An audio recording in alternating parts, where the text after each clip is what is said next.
Punyeta, buisit. Anong klaseng ingay yan? Nakakawalanggan na kumain. Ang matinis na sigaw ay tila isang kidlat na bumaon at lumamon sa ingay nga buong kantina. Isang stainless steel na bandehado ang marahas na lumipat sa era bago bumaksak sa sahig, at sumaboy ang mapulang sabaw eng kaldereta sa lahat eng direksyon. Napasigaw sa sakit ang isang preso sa katabing mesa na natalsikan eng mainit na sabaw at napagulapay sa sahig. Isang malutong na mura ang pumunit sa pandinig ng lahat. Ito si Teresa Tessi Magno, bilango numero 3804, anche hindi official na Reyna Nigla Sector Treni Correctional Institute for Women. Nakatayo siya sa gitna ng kantina, nanginginig sa galit, at namumula ang nga mata, sa taas niyang higit 170 cm. Malapat na balikat, at nga matang punong baksik, mas muha pa siyang mapanganib kaysa sa karaniwang siga sa labas. Ang nga kapwa niya bilanggo, na sanay na sa ganitong eksena, ay dali-daling kinuha ang kanilang nga bandehado at dahan-dahang umatras, na parabang nakakita ang isang paparating na kalamidad. Hoy, Hepeng Kusina, lumabas ka! Sigaw ni Tessie. Anong klaseng sabaw to? Pinakuluan niyo ba sa tubig kanal? Sinipan niya ang bandehadong nakakalat sa sahig gamit ang kanyang sinelas na degoma. Ang kalansing nito ay nakabibingi. Isang bagitong guwardiya, si Cheo Satu Santos, ay natarantang na paatras. Putlang-putla ang mukha. Bilanggo 3440, kumalma ka. Ano ang ginagawa mo? Nanginginig na sabi ni Santos. Tila boses ng isang kambing. Ngumisi ng mapanlait si Tessie at humakbang palapit kay Santos. Aba, bago ka dito, no, bagito. Nagrereklamo lang naman si ate sa pakain. Bakit mo ako dinuduruan eng mata mo? Huwag kang lalapit. Tatawag ako ang Special Action Group bago ka pa makalapit. Tumawag ka. Akala mo ba takot ako sa Bartolina? Sa tingin mo ba nakulong ako dito dahil sa takot akong pumatay? Iniunat ni Tessie ang kanyang kamay, na akmang hahablotin ang kuwelyo ni Santos. Ang tensyon sa lupong kantina ay halos mahahawakan na. Maging ang ibang nga guwardiya ay natigilan, nag-atubiling lumapit. Alam nilang kapag nagwala ang asong ulol na ito, tiyak na may matatanggal na piraso ing laman. Ngunit bigla, tok, tok, tok. Isang tunok matatak at mahinahong nga takong ang umalingaw-ngaw mula sa entrada ing magulong kantina. Regular at hindi nagbabago ang kumpas. Isang babae ang pumasok sa gitna ng kaguluhan. Plansado at madilim na asul ang kanyang uniforma. Sa kanyang balikat, kumikinang ang insigniyang pagiging isang team leader at ang kanyang nga mata, malamig at walang bahit nga anumang emosyon. Siya si Jasmine Reyes, ang bagong talagang team leader ing Security Team 3. Naglakat si Jasmine hanggang sa huminto siya sa harap ng nakalat na pakain at mapulang sabaw. Natural siyang pumagitna sa nagwawalang si Tessie at sa takot na si Santos. Ang kanyang tingin ay unang dumapo kay Santos. Si Osatu Santos. Bakit nakatalikot ang isang guwardiya sa isang bilanggo? Maam, team leader. Bigla na lang po siyang nahagis ang bandehado. Umatras ka. Pinatabi ni Jasmine si Santos at dahan-dahang itinuon ang tingin kay Tessie. Bahagyang mas matangkat si Tessie, ngunit ang aura na nakmumula kay Jasmine ay higit na nakalalamang. Sinuri niya ang nga natapong kanin at sabaw sa sahig bago magsalita sa mahinang boses. 3,804, hindi ba masarap ang pagkain? Mababa ang boses ni Jasmine. Ngunit sapat na ito para palamigin ang buong kantina. Tinaasan siya ang kilay ni Tessie na tila interesado. Aba, ikaw pala ang bagong team leader. Ganda ang mukha mo. Ah. Siguro sanay ka lang magpa-cute sa opisina. Delikado dito, ineng. Baka magasgasan yang mukha mo kung magpapabebe ka. Umalis ka na. Itinulak ni Tessie ang kanyang mukha palapit kay Jasmine para takutin ito. Ngunit hindi man lang kumurap si Jasmine. Sa halip, kinuha ni Jasmine ang isang pares ing puting guwantes mula sa kanyang bulsa at dahan-dahang isinuot. Pulutin mo, Anya. Ano? Sabi ko, pulutin mo. Bawat butil ing kanin at bawat patak ing sabaw na tinapon mo, dilaan mo hanggang sa luminis. Sandaling katahimikan. Nanlaki ang mata ang bilanggo. Kailanman ay walang sinuman, kahit ang hepe ing seguridad, ang nangahas na makutos kay Tessie sa ganung paraan. Namula ang mukha ni Tessie sa galit. Gaga ka ba? Umungol siya at iwinasiwas ang kanyang braso para sakalin si Jasmine. Sapat ang lakas nito para mapilay ang pangaang sinumang tatamaan. Ngunit wala na si Jasmine sa kanyang kinatatayuan. Whoosh! Mabilis na yumuko si Jasmine para iwasan ang suntok ni Tessie. Kasabay nito, Sinunggaban ang kanyang kanang kamay ang braso ni Tessie. Pinihit ni Jasmine ang braso at binali ang kasukasuan ni Tessie. Sa isang iglap, nawalan ang balance si Tessie at bumaksak pasulong. Hindi pinalampas ni Jasmine ang pagkakataon. Binaluktot niya ang braso ni Tessie sa likod nito at ibinaksak ang mukha nito sa stainless steel na mesa. Black. Isang malakas na tunok ang umalingaw-ngaw habang dumidiin ang piski ni Tessie sa malamig na mesa. Punyetaka. Nakpumiglas si Tessie. Ngunit ang nga kamay ni Jasmine ay tila posas na bakal sa higpit. Ginamit ni Jasmine ang bigat ng kanyang katawan para ganap na supilin si Tessie. Para kay Jasmine, na may dirt tumbling pat sa judo at tumaan sa espesyal na pagsasanay, ang walang saysay na lakas ni Tessie ay parang laro lang ni gabata. Ibinaba ni Jasmine ang kanyang ulo at bumulong sa tainga ni Tessie. Sabi nila, asong ulol ka raw, huwag kang tatahol. Maingay. Mas sumikpit ang hawak ni Jasmine. Isang pigil na daing ang kumawala sa bibig ni Tessie. 3,804, Teresa Magno, pananakit, paglaban sa otoridad, pagsira ang gamit.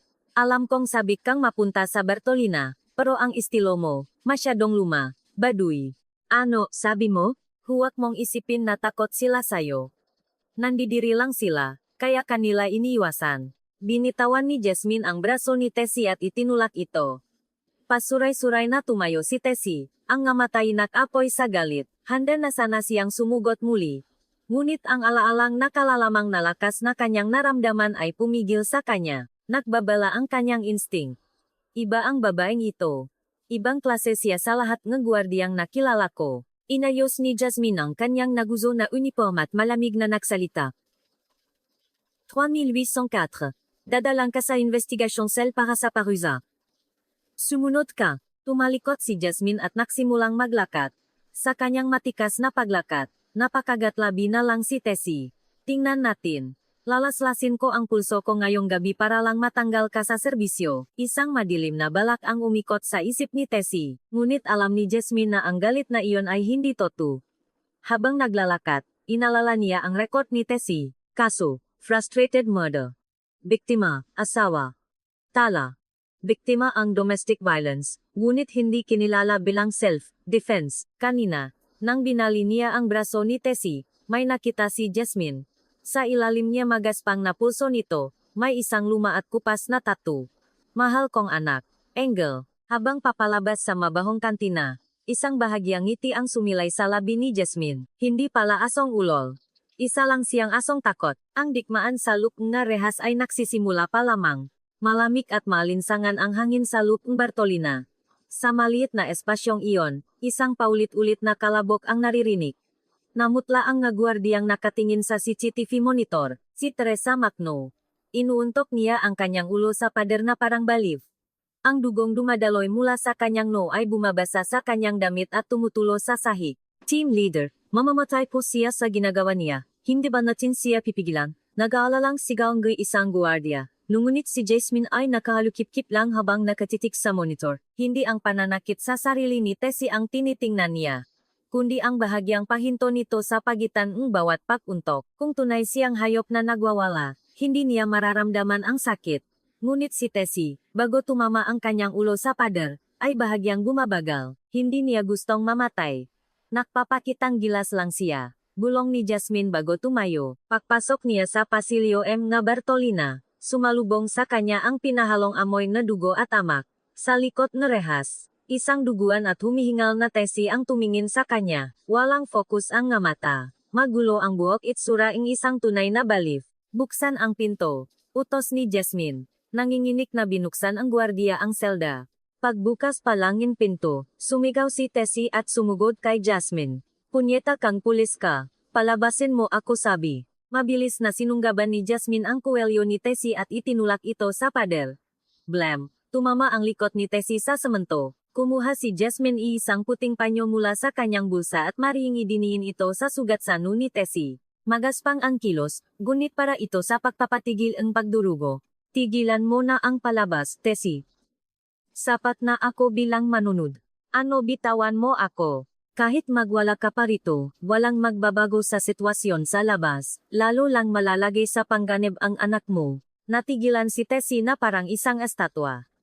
Ang kaninang pakwawala ay biglang nawala.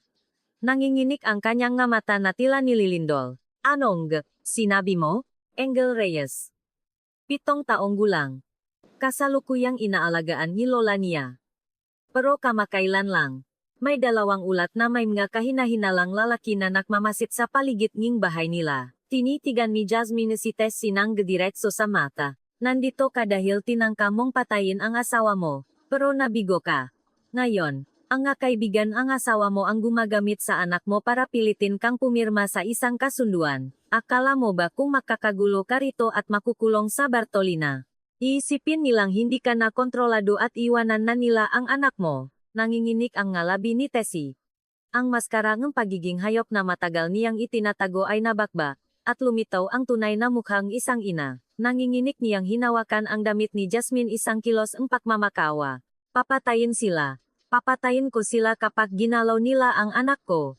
Wala akong magawa rito. Maliban sa basagin ang ulo ko para madala sa ospital. Malamig na inalis ni Jasmine ang kamay ni Tessie. At sa isang mahina ngunit matatak na boses, sinabi niya, mamili ka. Hahayaan mo bang mabuhay sa takot ang anak mo habang nag-asong ulol ka rito? O magpapakataw ka at hahawakan mo ang kamay ko? Anong magagawa mo? Isa ka lang gwardiya. Mga siga. Yon, hindi sila takot sa batas. Batas. Bahagyang umisi si Jasmine.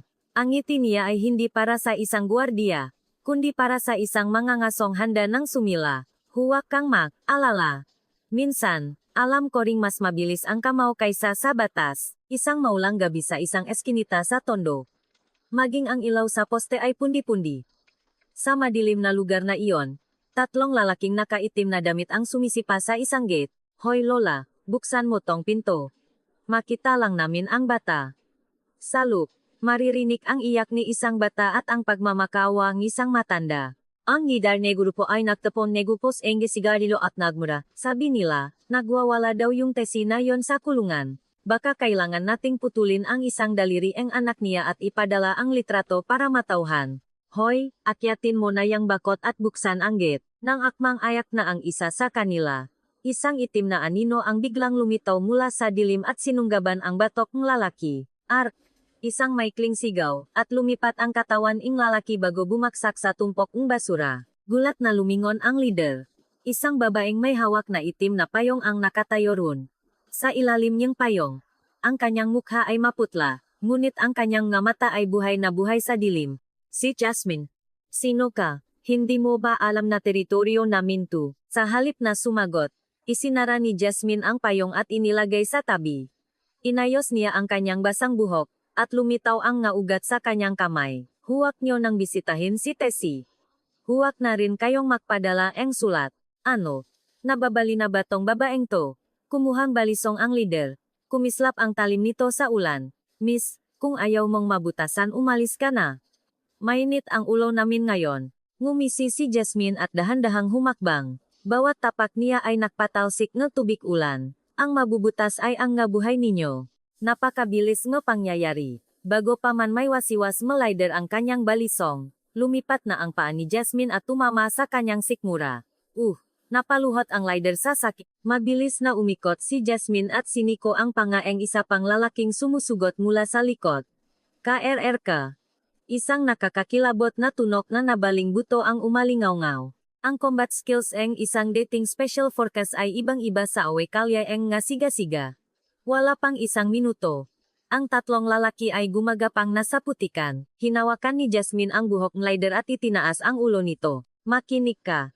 Sa susunod na makita ko kayo malapit sa bahay na to, hindi ako ang darating, kundi ang PNP-SEF. Nakolekta ko na lahat na ebidensya.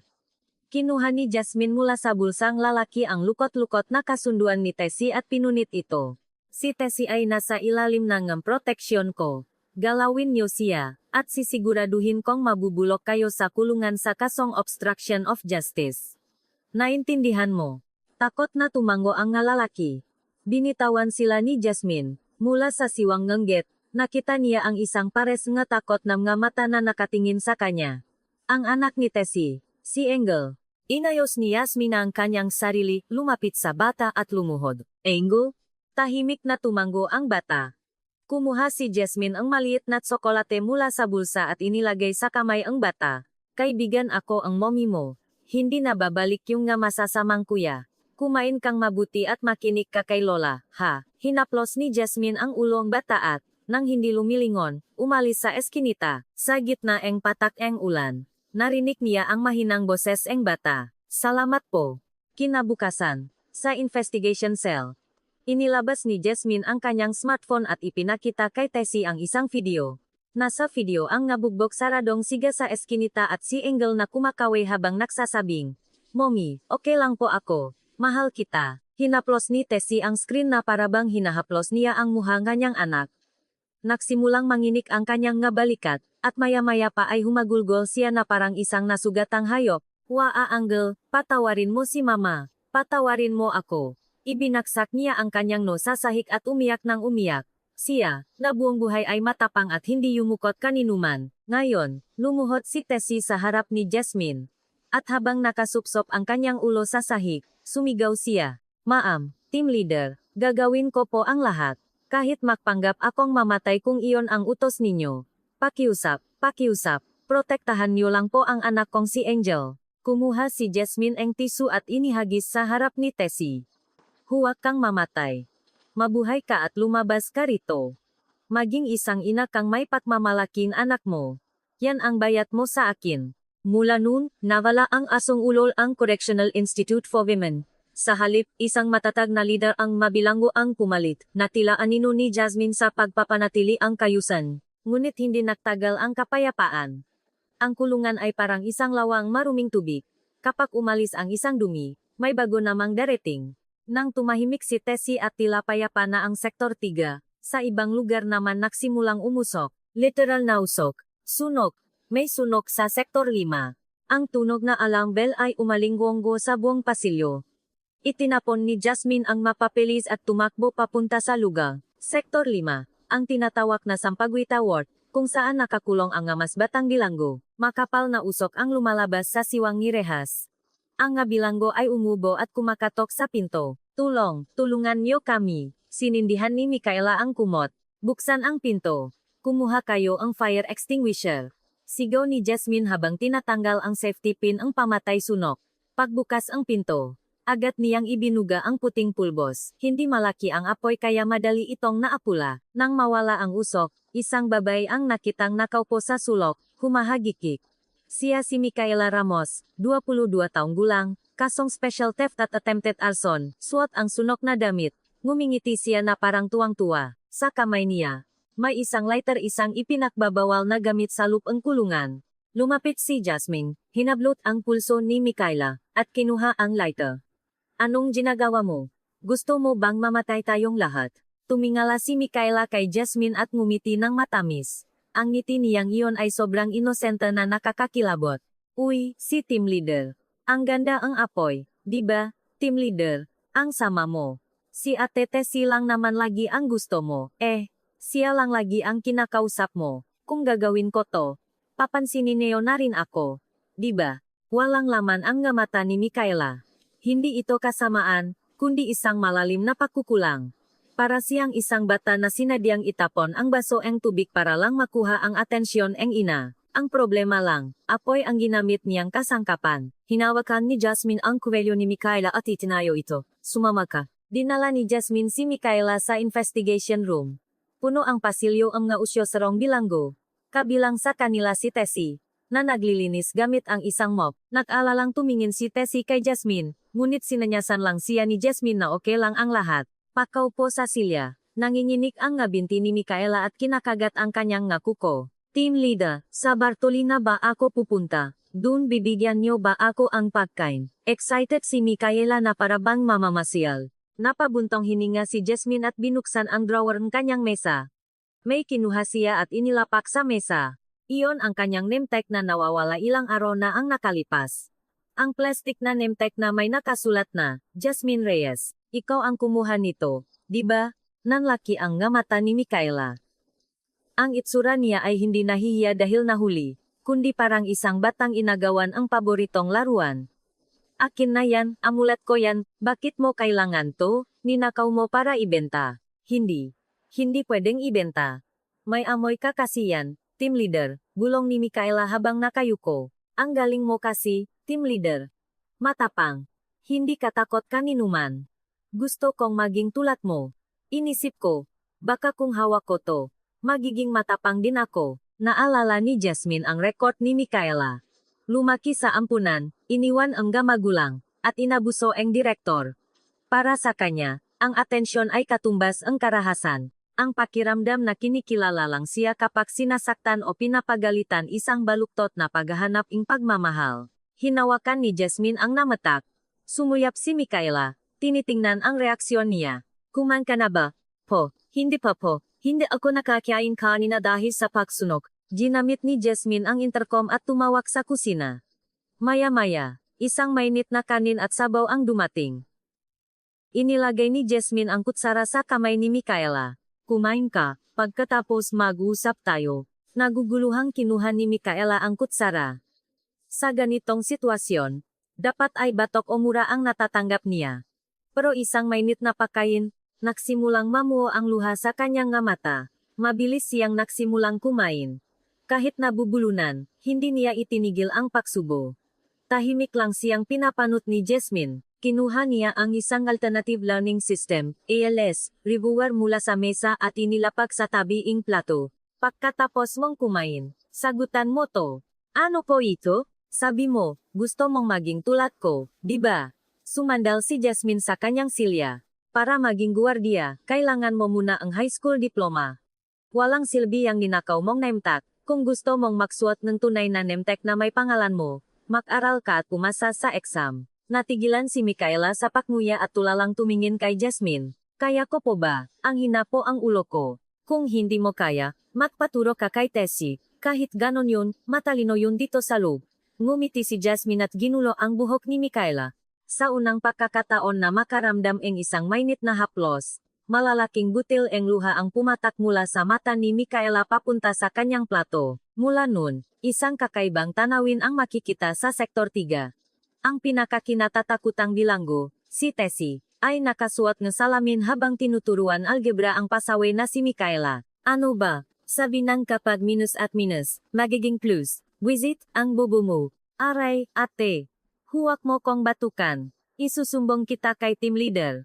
Isusumbong. Sige, tingnan natin kung sino ang papanigan niya. Bilisan mo, sagutan mo na yan. Sa ilalim ang sikat ang araw na tumatagos sa rehas. Ang kanilang pagbabangayan ay may kakaibang tamis.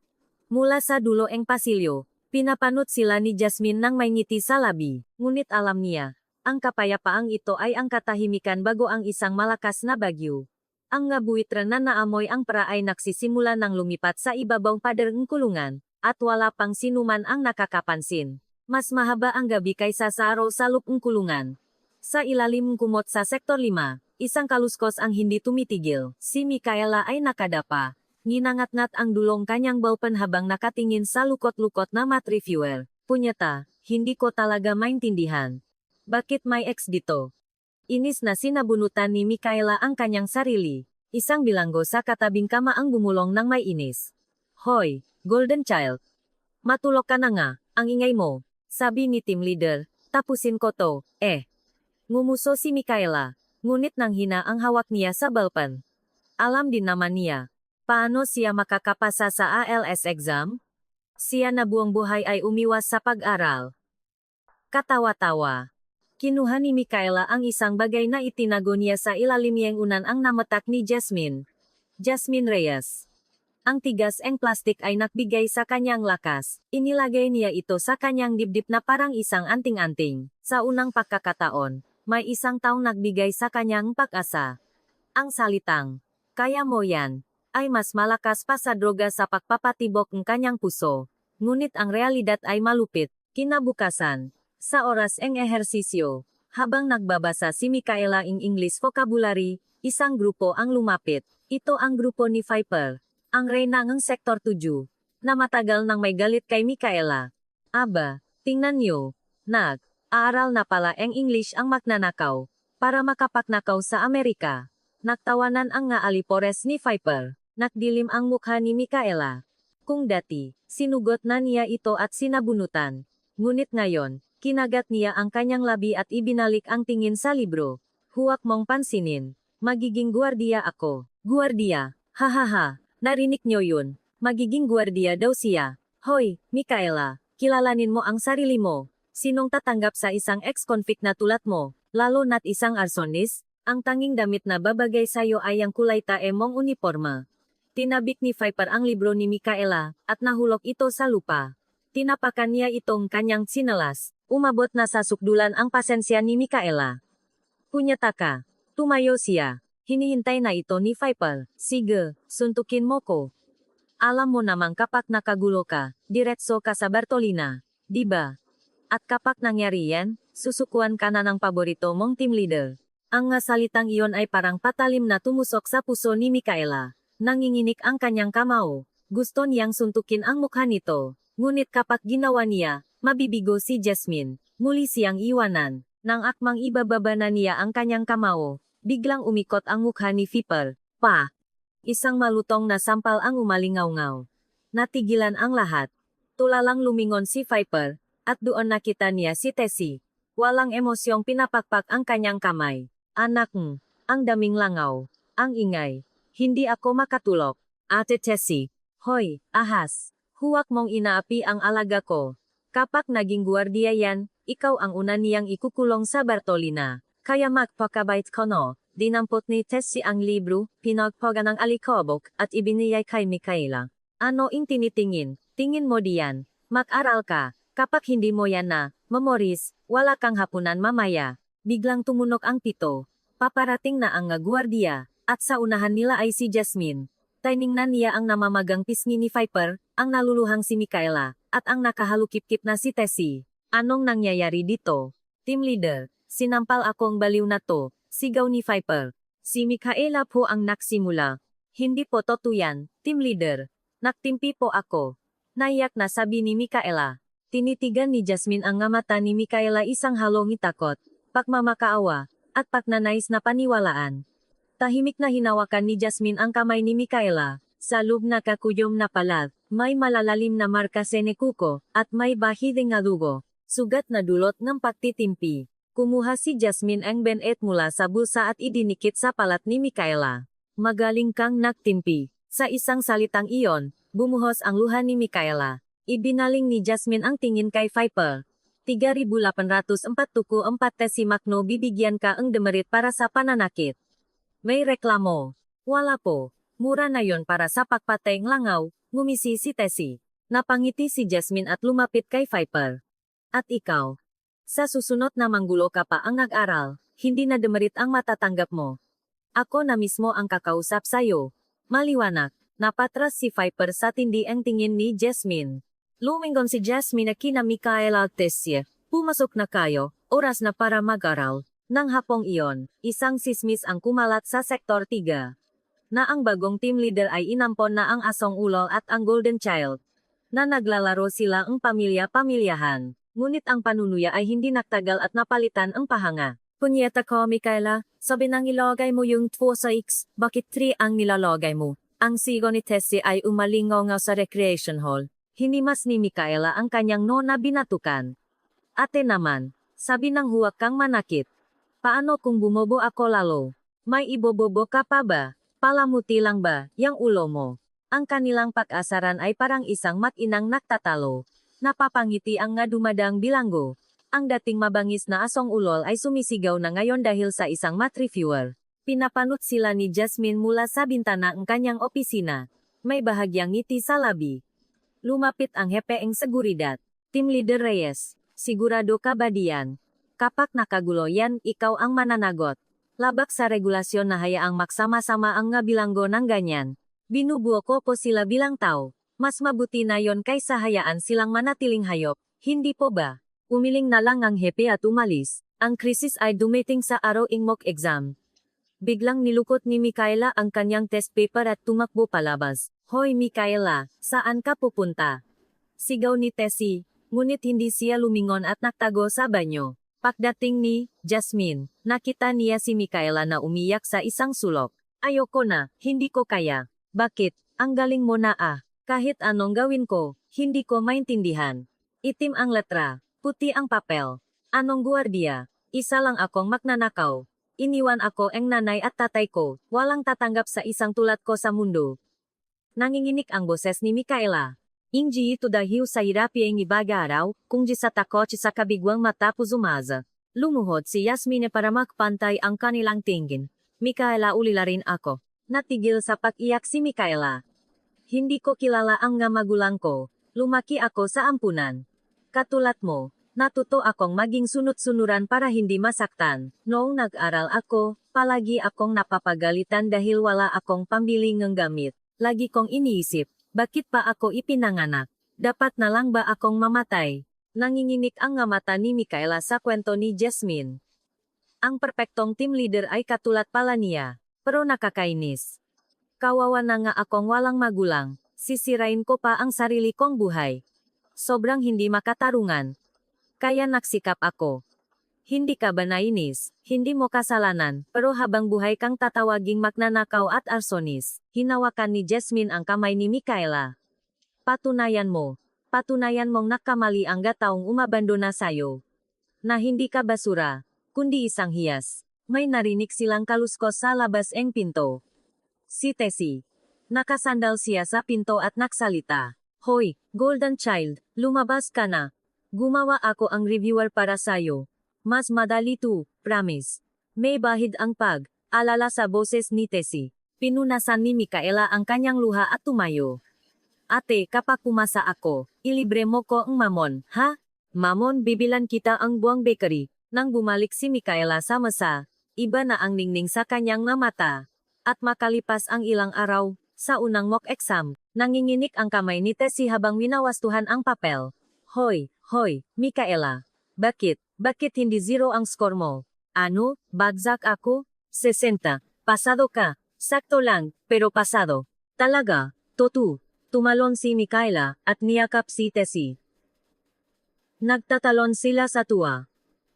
Mula sa malayo, tahimik na nag-thumbs up si Jasmine. May taxibol din pala sa loob ng kulungan. Ngunit ang malamig na hangin hingit ay palihim na umihip. Isang bagong bilanggo ang dumating sa Sektor 3, at tila isang mamahaling sasakyan ang pumarada sa gitna ng barong-barong. Siya si Doña Celia de Leon, isang 50 anyos na sosyalit, kahit suot ang unipormeng bilanggo. Ang kilos niya ay parang nasa isang mamahaling beauty salon, isang kilalang economic saboteur, sangkot sa 500 milyong pisong investment scam na may libu-libong biktima. Inilagay siya sa Sektor 1, ang pinakamalaki at pinakamagandang selda. Pagpasok pa lang, tinakpan niya ang kanyang ilong. Yuk ang baho. Amoy amak ang kumot. Guardia, pwede bang magpalagay ng air purifier dito? Babayaran ko. Napakamot sa ulo ang guardia.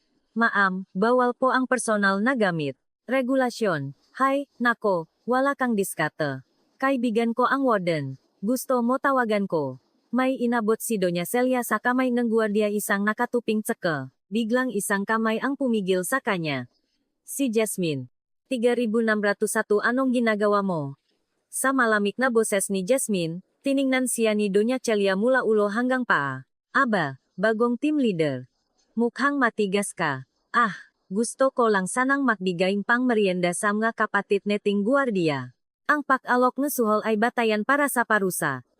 Itago mo yang tseke mo. Kinuha ni Jasmine ang tseke at isinuksok pabalik sa bulsa ni Doña Celia.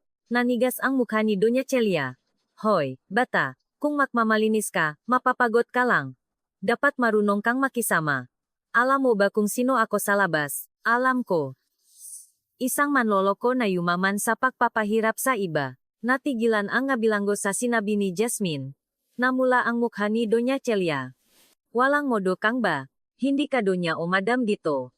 Isa ka lang bilanggo. Numero 3601, huwag kang umasa ang espesyal na trato. Tumalikot si Jasmine. Tinitigan ni Doña Celia ang kanyang likot at nangit-ngit. Sige, tingnan natin. Tingnan natin kung hanggang kailan ka magiging ganyan katigas. Ang ganti ni Doña Celia ay tuso at sistematiko. Ginamit niya ang kanyang para kontrolin ang underground economy ng kulungan. Nagpapautang siya sa mga bilanggong kapos sa pra at ginagawa silang alipin. Isang araw, sa oras ng tanghalian, nang upo na sana si Micaela, may tumalisot sa kanya. Nahulog si Mikaela at natapon ang kanyang pagkain. Ang tumalisot ay isang malaking bilanggo na alipores ni Doña Celia. Ay, sorry. Hindi kita nakita. Sabi ni Doña Celia ng may elegantang ngiti. Akmang tatayo si Mikaela para lumaban. Ngunit pinigilan siya ni Tessie. Huwag kang pumatol. Yan ang gusto nila. Pero ate, yung babaeng yun. Kapag nakagulo ka, hindi ka makakapag-exam. Para kay team leader, magtimpi ka. Kinagat ni Mikaela ang kanyang labi. Ska ang asong ulol, bungal na pala. Naging maomong pusa na, sabi ni Doña Celia. Hindi siya tumigil doon. Sinuhulan niya ang warden at ang hepeng seguridad. Gabi-gabi, may mamahaling alak sa opisina ang warden. Kapalit nga pabor para kay Doña Celia. Napansin ni Jasmine na may mali. Bumababa ang kalidad ng pagkain ng gabilanggo at hindi na gumagana ang ventilasyon. Samantala, sa selda ni Doña Celia, may special delivery ng pagkain mula sa labas. Hepe, ano po ito? Bakit nabawasan ang budget sa pagkain? Bakit patay ang ventilasyon? Reklamo ni Jasmine. Ngumisi lang ang hepe. Team Leader Reyes, nagtitipid tayo. At yung sa Sektor 1, malaki ang donasyon ni Doña Celia kaya may special treatment. Huwag mo ng pakialaman. Ilihaw po ito. I-report ko sa itaas. Report? Mukhang nakalimutan mo kung sino ang pumipirma sa evaluation mo. Diretsahan ang banta. Lumabas si Jasmine sa opisina, nanginginig sa galit. Sa dulong pasilyo, nginisian siya ni Doña Celia. Lahat nabibili ng pera. Kung nainggit ka, mahanap ka rin ng pera. Naramdaman ni Jasmine ang galit sa kanyang puso. Sa isang lugar kung saan hindi gumagana ang batas at prinsipyo, at kung saan ang pera ang naghari, kailangan niya ang higit pa sa pagiging makatarungan. Tiningnan niya ang ngabilanggo ang Sektor 3 si Tessie, si Mikaela, at ang iba pang inaapi. Ang kanilang nga mata ay nakatuon sa kanya. Digmaan na to. Nakpasya si Jasmine. Kung kailangan niyang maging isang halimaw para wasakin ang pader ng korupsyon, gagawin niya. Hinawakan niya ang cellphone sa kanyang bulsa. Mayroon pa siyang isang alas na hindi alam ng lahat. Isang bagay na itinago niya 3 taon na ang nakalipas, nang lisanin niya ang Special Forces. Nakakadiri ang tanawin sa opisina ng warden. Si Doña Celia, suot ang unipormeng bilanggo, ay nakaupo sa leather sofa, umiinom mamahaling alak. Warden, yang si Team Leader Reyes, masyadong matigas. Nakakasira sa mga plano ko. Kailangan na nating gawan ang paraan. Ngumiti ng pailalim ang warden. Huwag kayong mag-alala Donya. Mamayang gabi, may inihanda na ako. Kusa siyang alis, o. Gumawa ang senyas ang warden na parang pinuputol ang leak. Ngumiti si Doña Celia at naglapak ng isang makapal na sobre. Mahusay. Kapag nakalaya ako, asikasuhin kita. Samantala, sa Sektor 3, kakaiba ang tensyon. Tapos na ang bilang. Pero walang ventilasyon. Ang hangin ay nakakasakal. Biglang may anunsyo. Emergency announcement. Dahil sa maintenance, magkakaroon ang brownout sa buwang Sektor 3. Manatili sa inyong maselda. Brownout bakit biglang, sigaw ni Tessie. Nanginginig sa takot si Mikaela sa ilalim ni kumot. Biglang tumunog ang radyo ni Jasmine.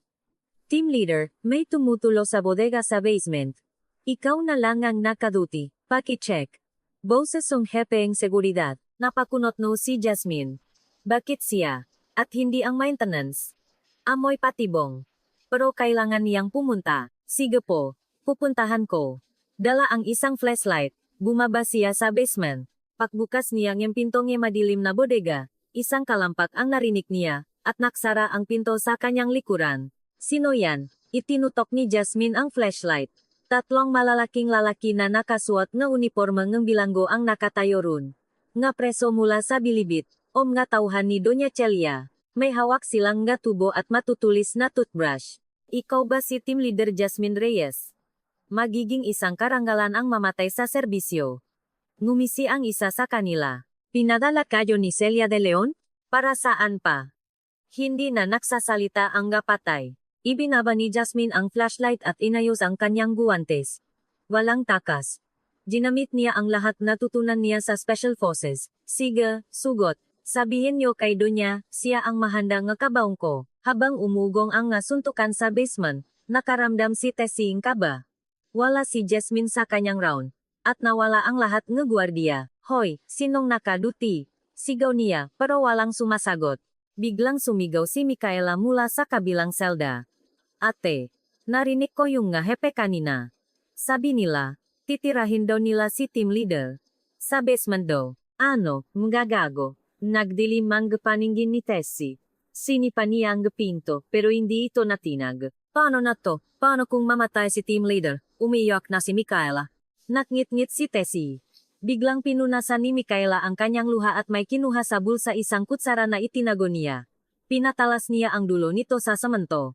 Ate, kaya ko to. Natutunan ko to sa DSWD dati.